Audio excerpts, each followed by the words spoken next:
And thanks for keeping it right here on KDKA-TV. Now it's the #1 Cochran Sports Showdown. We have a big show planned for you tonight, an all-star panel. And we'll be talking about the Pirates first. Will they be buyers or sellers? This is a critical homestand for them. And they started off pretty well, taking 2 of 3 from the Cardinals, 2 walk-off winners for the Buccos.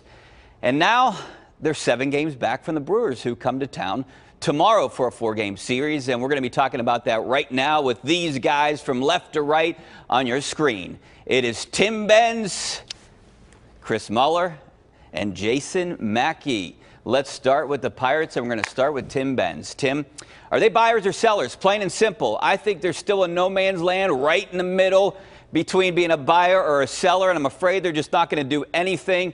I think they should be a buyer, personally, and try to win it this year. The division championship is still in their reach, but are they good enough to do it? Well, your first thought, Rich, I agree with. I think they are, in their world, a no man's land. Like the Detroit Tigers, who are a 9-back in a similarly crappy American League Central. Is anybody asking about them being a buyer? I do not think that under any circumstances would or should the Pittsburgh Pirates buy. I don't think that's wise with the way they approach business, nor do I think it's wise with their attempts to move forward in this season to try to track down Milwaukee, who is what now, 10 games up on the 500 level and 7 games in front of the Pirates. And then when you look at the Cubs, who everybody gave up for dead, well, they just opened up the second half of the season, winning 3 in a row over Baltimore and scoring at least 8 runs in every game. I think with the way they approach business, they wouldn't be able to buy enough to get themselves into contention. Well, I think people are, and I count myself in this group, throwing them in as still potential buyers because of the fact that they could sweep Milwaukee, and then that would reel them in very quickly relative to the Pirates. If they somehow pulled that off, they'd be only 3 up on the Pirates.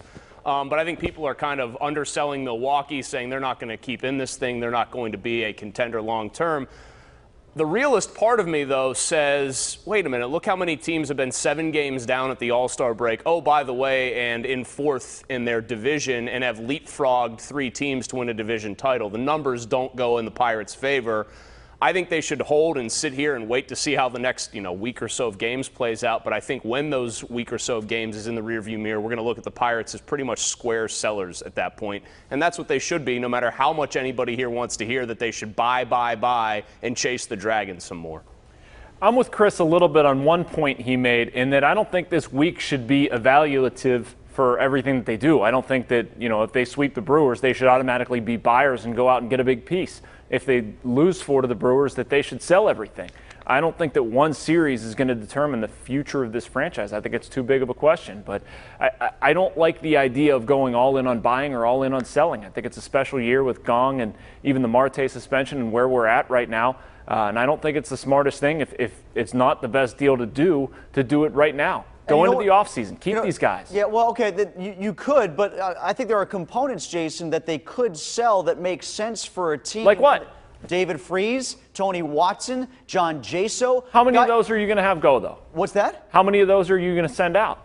Because then you're crippling your chances right now. Well, but I don't think they have chances. That's my point. I don't think they have much of a chance to win the division. So they have sellable components that aren't going to yield a ton of return. But with the way they do business, where they oftentimes, as we've seen recently, like to use prospects as a way to shed salary if they have to, this would give them more prospects of that ilk. Jason, Tim, realistically, what can you get back for those guys? You can't get much back for any I'm not one saying of they those should get guys. much. It doesn't matter, but I think it's more the principle. And to be fair on my point, Jason, what I was saying was, if they get swept by Milwaukee and they're 11 games out, sell. Oh, for sure. They're not going to. I was saying wait a week, and if that week ends with them 2 games out somehow the next calendar week, then that's a different story. But if they're way out of it, sell, and you sell the pieces Tim mentioned. And I think the real value isn't in what you get back. It's that you plug Jose Osuna in at third base like they've been sneakily trying to work him in. You kind of plug these younger bats, these guys you want to see a little bit more of. Osuna's the main one for me. And you see if they can hack it at all and if you have anything there. Because everybody else is kind of detritus at that point for a team that's out of contention. Chris, don't you think that they know right now what position they're in, whether they're buyers or sellers? I mean, I think this organization knows the direction that they're going in. They're just not telling us the direction. I think Neil Huntington, it would not surprise me if he actually tries to add a piece while selling other pieces. I'm dead serious. I think he believes that he can make a baseball trade or 2 here. I don't know if I agree with that.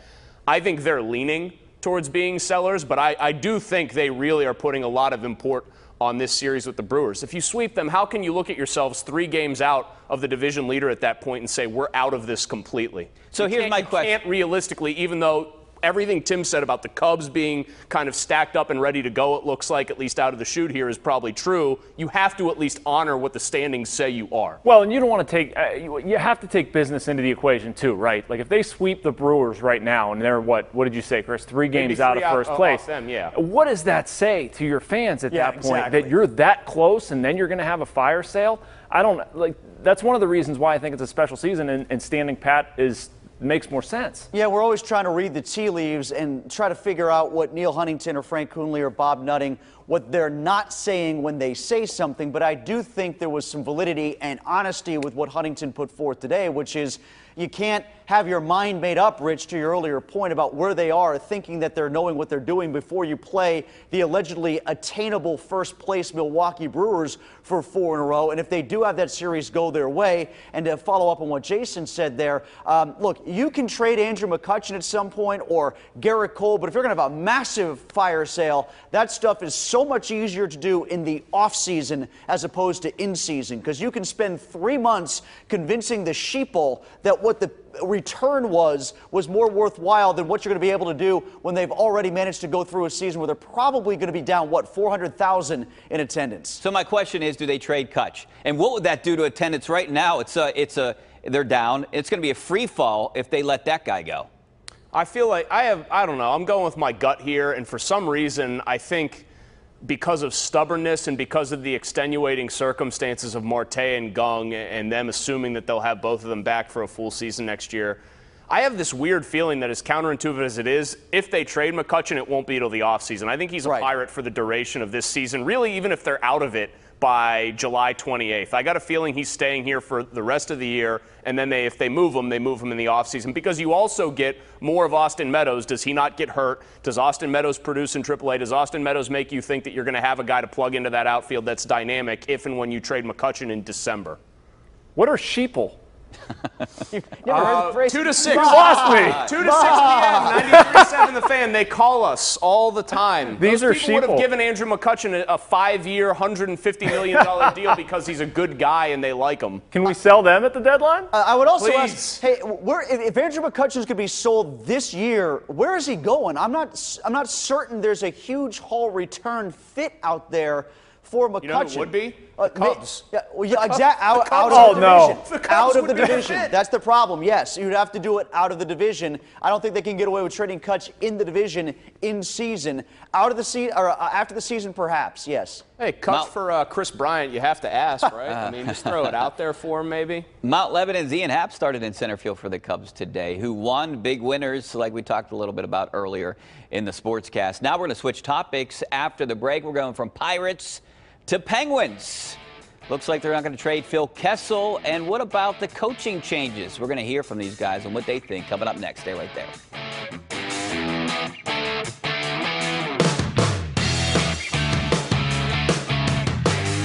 The #1 Cochran Sports Showdown is brought to you by #1 Cochran, Go One Better, and by Highmark Blue Cross Blue Shield. Have a greater hand in your health.